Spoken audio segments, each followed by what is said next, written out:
दोस्तों, आज के इस वीडियो में हम बात करने वाले हैं जो Jammu and Kashmir police constable, sub inspector या फिर जम्मू एंड कश्मीर पुलिस में कोई भी रिक्रूटमेंट होती है उसके लिए जो मेडिकल टेस्ट कंडक्ट करवाया जाता है। सबसे पहले तो मैं आपको बता दूं कि ये बॉयज़ और गर्ल्स दोनों के लिए वीडियो इंपॉर्टेंट रहेगा और यहाँ पे आपको बता दूँ कि मेडिकल टेस्ट में क्या क्या चेक करा जाता है और क्या बाहर से भी कुछ चीज़ें करवानी पड़ती हैं, वो भी चीज़ें आज के इस वीडियो में जो है डिस्कस करने वाले हैं। सबसे पहले तो दोस्तों मैं आपको बता दूं, जो भी यहाँ पे कहते हैं कि मेडिकल टेस्ट बाहर से होता है, वो इसलिए कहा जाता है क्योंकि जो पहले टेस्ट थे, नॉर्मल ब्लड टेस्ट वगैरह और भी टेस्ट हो गए, जैसे यूरिन टेस्ट हो गया, वो आपका बाहर से इसलिए करवाने पड़ता था। पहले होम डिपार्टमेंट या फिर जो पुलिस डिपार्टमेंट है उसमें ज़्यादा इतनी फैसिलिटीज़ नहीं थी, यानी कि लेबोरेटरीज़ वगैरह नहीं थी, हॉस्पिटल्स वगैरह नहीं थे, तो उस केस में आपको बाहर से करवाना पड़ता था। आजकल क्या होता है कि सभी टेस्ट आपके डिपार्टमेंट के अंदर ही होंगे। अगर आपकी कोई लेबोरेटरी होगी वो भी आपकी एक ही होगी, यानी कि एक ही लेबोरेटरी सेलेक्ट करी जाती है। अगर आपकी कोई प्राइवेट करी भी जाएगी तो एक तरह का टेंडर होता है। तो आई होप आपको ये चीज़ें क्लियर हो चुकी होंगी। ये पहले के जो रिक्रूटमेंट्स 2018-17 जो होती थी उस केस में होता था। अब दोस्तों मैक्सिमम आपके टेस्ट है डिपार्टमेंट के अंदर ही होंगे। क्या चीज़ें चेक करी जाती हैं, क्या चीज़ें नहीं चेक करी जाती हैं, क्योंकि ऑलरेडी बॉर्डर बटालियन, फिर उसके बाद सब इंस्पेक्टर में जो मेडिकल टेस्ट हुए हैं और भी काफ़ी जगह पे जो टेस्ट हुए हैं, उन सभी का डाटा ऑलरेडी हमारे पास है। जो एस्पिरेंट से हमने आपको बताया है और कुछ एस्पिरेंट जो अभी फ़िलहाल जॉब भी कर रहे हैं उनसे भी हमने एडवाइस मांगी है क्या चीज़ों को अवॉइड करना चाहिए, क्या चीज़ों को अवॉइड नहीं करना चाहिए। तो दोनों आप सभी के लिए, यानी कि प्रिकॉशन भी आपको बताएंगे और मेडिकल टेस्ट में क्या क्या चेक करा जाता है वो भी आपको यहाँ पे इस वीडियो में बताएंगे। वीडियो को बिना स्किप किए देखना। चैनल पे पहली बार विजिट कर रहे हो तो चैनल को सब्सक्राइब करना ना भूलिएगा। फर्स्ट ऑफ ऑल यहाँ पे आपका मेडिकल टेस्ट करवाया जाता है तो सबसे पहले आपके टेस्ट होंगे। टेस्ट कौन से होंगे? टेस्ट होंगे आपके यहाँ पे ब्लड टेस्ट हो गया, ये टेस्ट आपके पहले करवाए जाते हैं जिसमें आपके ब्लड सैंपल्स वगैरह लिए जाते हैं। फिर यूरिन टेस्ट होता है, हार्ट बीट में आपका ईसीजी टेस्ट वगैरह करवाया जाता है और एक एक्सरे का भी एक कह सकते हो कि होता है, एक्सरे वगैरह जो है आपका लिया जाता है। अब दोस्तों क्या चीज़ें आपको इसमें ध्यान में रखनी है? सबसे पहले तो ब्लड टेस्ट के लिए मैं आपको बता दूं, जिस दिन आपको मेडिकल करवाने चाह रहे हो कोई भी ऐसी चीज़, दवाई वगैरह या फिर ऐसी चीज़ मत खाना जिससे आपको प्रॉब्लम हो, जो आपके ब्लड टेस्ट में कोई इशू या फिर एक तरह से फ्लक्चुएशन जो आ जाती है वहाँ पे। अगर ब्लड में आपने कुछ ऐसा वैसा किया है काम, या कोई गलत दवाई आपने खाई है, जो कोई नशा वगैरह किया है, तो वो चीज़ वहाँ पे शो हो जाएगी। तो ये चीज़ आप मत करना, क्योंकि आप होम डिपार्टमेंट जो पुलिस डिपार्टमेंट में जा रहे हो तो वहाँ पे आपकी फिटनेस चेक करी जाएगी। तो ये ब्लड टेस्ट आपका हो गया। अब यूरिन टेस्ट होता है, तो यूरिन टेस्ट में क्या होता है कि बच्चे पानी कम पीते हैं, तो अगर आप यूरिन टेस्ट करवाने जा रहे हो तो 2 घंटे पहले, 3 घंटे पहले से ही आप जो है अच्छा सा जो पानी वगैरह पी लीजिए, 1-2 बोतल पी लीजिए। फिर आप 1-2 बार वॉशरूम होके जाइए। फिर आप जब आप चेक करवाने जाओ फिर आप जो है वहाँ पे आपको जो है आपका यूरिन सैंपल जो है लेने को भेजा जाएगा। तो फिर वहाँ से आप अच्छे से जो है यहाँ पे टेस्ट करवा सकते हो।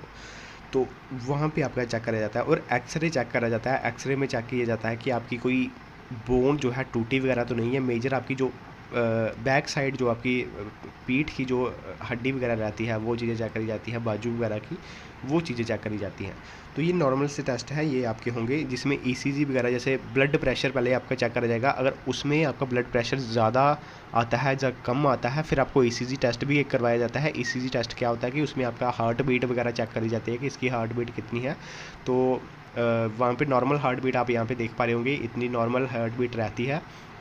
और थोड़ा सा यहाँ पे बात करें तो अगर थोड़ी सी ज़्यादा भी निकलती है तो आपको कोई इतना इशू नहीं होता, बाकी एवरेज इतनी होती है और इतने से इतना आपको रिलैक्सेशन भी दी जाती है। तो फिर उसके बाद क्या होता है कि ब्लड प्रेशर की बात करें तो काफ़ी एस्पिरेंट का ब्लड प्रेशर हाई हो जाता है। दोस्तों एक चीज़ मैं आपको बता दूं, कई एस्पिरेंट का ब्लड प्रेशर कम होता है, कईयों का हाई होता है, एक लिमिट तक। आजकल क्या होता है कि आज के इस मॉडर्न के ज़माने में ब्लड प्रेशर लगभग, अगर आपको 120 वैसे होता है कि अपर वाला जो है 120 से ज़्यादा जो है नहीं होना चाहिए, लेकिन आजकल 135 भी होता है, 140 भी होता है। तो ये नॉर्मल है, ये आपका मतलब एक्सेप्ट करा जाता है। और कम वाले की बात की जाए तो थोड़ा सा अगर 80 के पास, 90 के पास पहुंच जाए या फिर एक तरह से 85 के पास पहुंच जाए तो वो आपका एक्सेप्ट करा जाता है। अगर कोई मेजर आ रहा है वो चीज़ आपको वहाँ पे फिर आपको फर्दर टेस्ट जो आपका उसका होता है ब्लड टेस्ट, वो फर्दर आपको बोलेंगे, फिर वो करवाएंगे कि कोई मेजर इशू है या फिर ये कोई मतलब आपने कुछ डोपिंग वगैरह करी है या कुछ किया है, वो चीज़ आपका चेक करा जाता है। तो दोस्तों मैं आपको बता दूं, नॉर्मल ब्लड प्रेशर को करने के लिए आपको सबसे पहले तो स्ट्रेस फ्री होना होगा, क्योंकि जब आप ब्लड प्रेशर चेक करवा रहे हो, एक बार आप घर पे भी चेक कर लेना। अगर आप काफ़ी टेंशन वगैरह लेते हो या फिर एक तरह से सोचते रहते हो कुछ चीज़ों के बारे में, तो आपका ब्लड प्रेशर ज़्यादा होगा। तो आप पानी वगैरह पी लीजिए, जिससे आपकी बॉडी थोड़ी रिलैक्स हो जाए और फ्री माइंड होके आपको ब्लड जो है वहाँ पे जो ब्लड प्रेशर है वो चेक करवाना है। आप घर पे भी एक बार ट्राई कर लीजिए। ये चीज़ें आप अगर घर पे ट्राई करते हैं तो एक तरह से आपकी प्रैक्टिस भी हो जाती है। तो चलिए, ये तो हो गया आपके नॉर्मल टेस्ट होते हैं। इसके अलावा फिर आपका आता है फुल बॉडी टेस्ट। उसके अंदर क्या होता है, आपकी हाइट, चेस्ट जो है चेक करी जाती है, वेट भी चेक करा जाता है। ये नॉर्मल एक प्रोसीजर रहता है, इसमें आपको कोई भी ऐसा बाहर बोर नहीं किया जाता है। तो ये आप ध्यान रखिए, क्योंकि ऑलरेडी आप फिजिकल टेस्ट पास करके आए हो, वहाँ से आपको क्वालिफाई किया गया है। तो हैमर टोज़ की बात करें तो यहाँ पे आपकी पैर की जो उंगली है वो आपकी चेक करी जाती है, और जॉइंट जो आपका रहता है, जो पैर का जॉइंट वगैरह रहता है, वो चेक करा जाता है कि कोई फ्रैक्चर वगैरह नहीं है या फिर टेढ़ा वगैरह नहीं है, वो चीज़ चेक करी जाती है। नॉक नी एक अलग होता है, उस केस में मैं आपको बताऊंगा, वो नॉक नी एक अलग केस है, वो भी आपको बताऊंगा। लेकिन ये जो नॉर्मल इसका आपका स्टेबल रखने के लिए आप अच्छे से चल पा रहे हो, वो चीज़ आपकी चेक करी जाती है। फिर आपके हाथ वगैरह चेक किए जाते हैं कि ज़्यादा ही जो है यहाँ पे टेढ़े वगैरह तो नहीं है, मतलब नॉर्मल अगर कर्व भी है या फिर जुड़ रहे हैं तो वो एक्सेप्ट करा जाता है, उसमें कोई इतना इशू नहीं है। ये कोई आर्मी का या पैरामिलिट्री का मेडिकल नहीं है, ये नॉर्मल सा है, आपके हाथ वर्क करने होने चाहिए। अब टीथ के बारे में काफ़ी एस्पिरेंट ने पूछा था। टीथ हाँ चेक करे जाते हैं, यानी कि जो चीज़ें यहाँ पे ठीक हो सकती है, जैसे अगर आपको कोई टीथ जो है सड़ वगैरह किया है तो वो आपका क्योर हो जाता है, या फिर आपका जो ख़राब हो जाता है उसको भी ठीक किया जाता है। जो चीज़ें ठीक हो सकती हैं वो चीज़ आप पहले से करवा लेना, इतना कोई इशू नहीं है। और नॉर्मल साइज़ का रहता है, टीथ पे किसी को भी इतना मेजर जो है बाहर नहीं किया जाता है।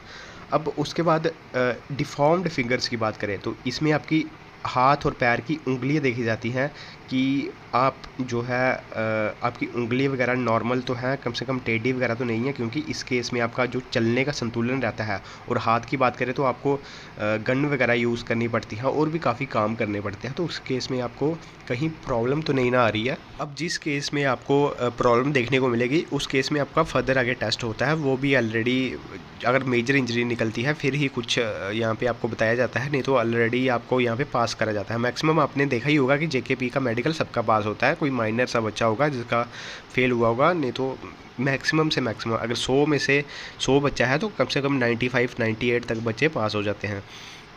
अब क्योंकि जो बंदा फिज़िकल टेस्ट पास करके आया होगा तो ऑलरेडी उस चीज़ को वो एक फ़िट बंदा ही होगा, क्योंकि जो आगे टेस्ट पास किया होगा, जिसकी हाइट भी अच्छी होगी, चेस्ट भी ठीक ठाक होगी, तो रनिंग भी क्वालिफाई की होगी, तो उस केस में मैक्सिमम बच्चे फ़िट ही होते हैं। फिर ट्रिगर फिंगर की बात करें, जैसे ट्रिगर फिंगर के बारे में आपको बताया कि ये चीज़ आपकी चेक करी जाएगी, स्ट्रिक्टली जो चीज़ें हैं चेक करी जाएंगी, वो मैं आपको बताऊँगा। ट्रिगर फिंगर आपकी चेक करी जाएगी, जिसमें दोस्तों आपकी जो ट्रिगर फिंगर क्या होती है, जिस चीज़ के आप गन चलाओगे, अब आप लेफ़्ट से चलाओगे राइट से चलाओगे वो आप देख लेना। तो जो थंब के सेकंड वाली जो फिंगर रहती है उसको ट्रिगर फिंगर यहाँ पे कहा जाता है, जिस चीज़ से आप गन चलाओगे। और भी 2 फिंगर्स होती है जैसे आप गन वगैरह का यूज़ करते हो, तो वो आपकी सही सलामत होनी चाहिए, क्योंकि यही जो मेन है ये आपका देखा जाता है, इसमें आपको कोई भी प्रॉब्लम नहीं होनी चाहिए।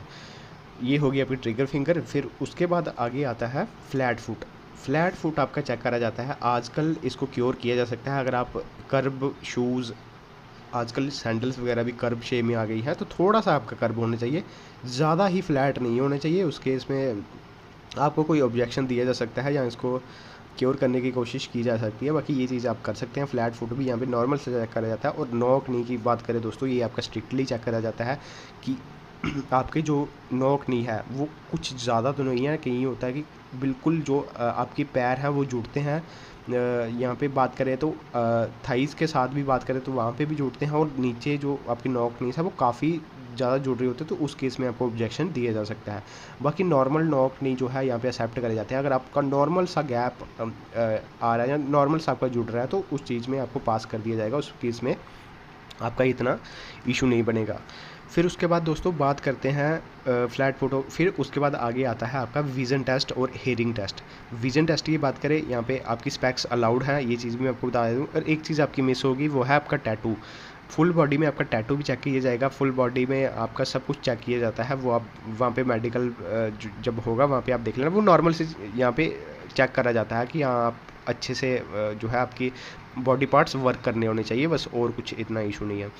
बाकी स्किन पे कोई मार्क वगैरह है, ऑपरेशन करवाया हुआ है, वो अगर आपका पुराना आपने ऑपरेशन कराया है तो उसका भी कोई इशू नहीं है, मेजर इशू नहीं है। और टैटू अगर आपने थोड़ा सा बना रखा है तो वो भी आपका ठीक है, एक्सेप्ट करा जाता है। अगर आपने ज़्यादा ही पूरी बाजू कर रखी है या दोनों साइड से आपने दोनों बाजुओं में बड़े बड़े जो है एक तरह से कह सकते हो ज़्यादा लार्ज स्केल में आपने बना रखे हैं तो उस केस में आपको ऑब्जेक्शन करा जा सकता है। और ये चीज़ें आप सभी को पता ही है कि टैटू आप मिटवा भी सकते हो, आजकल तो काफ़ी टेक्नोलॉजीज़ हैं। दोस्तों विज़न टेस्ट की बात करें तो विज़न टेस्ट में आपकी आइज़ वगैरह चेक करी जाएंगी, जिसमें आपका एक कैलेंडर टाइप का आपको दिया जाएगा, कोई कुछ डिस्टेंस पे आपको खड़ा किया जाएगा और आपको वहाँ पे वो चीज़ें पढ़नी पड़ेंगी। अगर आप मैक्सिमम वर्ड्स पढ़ लेते हो तो आपको क्वालिफाई किया जाएगा। ये आपका रहता है, जिसमें आपका विज़न रहता है 6x6 नॉर्मल ऐसे लिखा होता है, लेकिन 6x18 भी आजकल जो है पास करा गया है, काफ़ी जगह देखा है। और ये चीज़ आप लेजरिंग से ठीक भी करवा सकते हो। और सबसे दोस्तों जो एक स्ट्रिक्टली जो चीज़ है वो है कलर ब्लाइंड। विज़न फिर भी ठीक हो जाता है, लेजरिंग वगैरह काफ़ी मेथड्स आ गए हैं, लेकिन कलर ब्लाइंड अगर आपको है तो आपको यहाँ पे डरने की थोड़ी सी ज़रूरत है, क्योंकि कलर ब्लाइंड में आपको फेल कर दिया जाएगा। क्योंकि कलर ब्लाइंड ही काफ़ी जो एक अहम चीज़ रहती है इंसान की, वो कलर ब्लाइंड है। कलर ब्लाइंड के केस में किस तरह टेस्ट होगा, उस केस में आपको यहाँ पे एक बुक दी जाएगी, उस पर सर्कल बना होगा। सर्कल में आपके कुछ वर्ड्स लिखे होते हैं, कुछ नंबर्स लिखे होते हैं। जैसे मैं एग्जांपल आपको दे देता हूँ, ये आप देख सकते हैं। बाकी मैं स्क्रीन पे देख सकते हो, यहाँ पे आप कमेंट करके ज़रूर बताइएगा ये कौन सा नंबर लिखा गया है। तो यहाँ पे आपको नंबर्स पढ़ने पड़ते हैं। नंबर्स के साथ साथ यहाँ पे एक चीज़ और होती है, वो होता है एक सर्कल के अंदर एक रास्ता बना होगा या एक पाथ बनी होगी या लाइन बनी होगी, वो आपको बतानी पड़ेगी फिंगर से। जैसे आपको वहाँ पे बोलेंगे कि आप फिंगर से बताइए ये लाइन किस साइड जा रही है और किस साइड ये शेप बना रही है। तो इस तरह का ये बुक है, इसमें दो चीज़ें ही होती है, एक तो नंबर्स होते हैं और एक ये पाथ वगैरह जो रास्ता होता है, ये आपको बताना पड़ता है। तो ये चीज़ें आपकी दोस्तों चेक करी जाती है स्ट्रिक्टली, और इस चीज़ में आपको बाहर भी किया जा सकता है। बाकी अगर आपकी कोई माइनर सी इंजरी है वो आपकी यहाँ पे जो है पास करी जाएगी, इसमें आपको कोई घबराने की ज़रूरत नहीं है। और दोस्तों आपको घबरा के कभी भी मेडिकल नहीं देना है। अगर आप डर के मारे जो है फिज़िकल देने जाओगे तो काफ़ी जो चीज़ें हैं वो गलत हो जाती हैं, और एक डर के कारण भी आपको जो है काफ़ी मेडिकल टेस्ट में, जैसे ब्लड प्रेशर आपका, अगर आप डरोगे तो ब्लड प्रेशर काफ़ी ज़्यादा हो जाएगा या कम हो जाएगा, तो उस केस में आप ये चीज़ ध्यान रखिएगा जो भी मैंने आपको बताया। इसके अलावा कोई भी ऐसा जो है टेस्ट नहीं करवाया जाता है, ये नॉर्मल से टेस्ट थे जो आपने यहाँ पे आप भी देखे। तो बाकी आपके जितने भी डाउट्स हैं कमेंट बॉक्स में बता सकते हैं दोस्तों, और चैनल को सब्सक्राइब करना, क्योंकि आने वाले समय में और भी आप सभी के लिए जो वीडियोस हैं वो हम लेके आएंगे। और अगर आप पहली बार विजिट कर रहे हो तो सब्सक्राइब जरूर करना। धन्यवाद दोस्तों, ये था हमारा आज का वीडियो।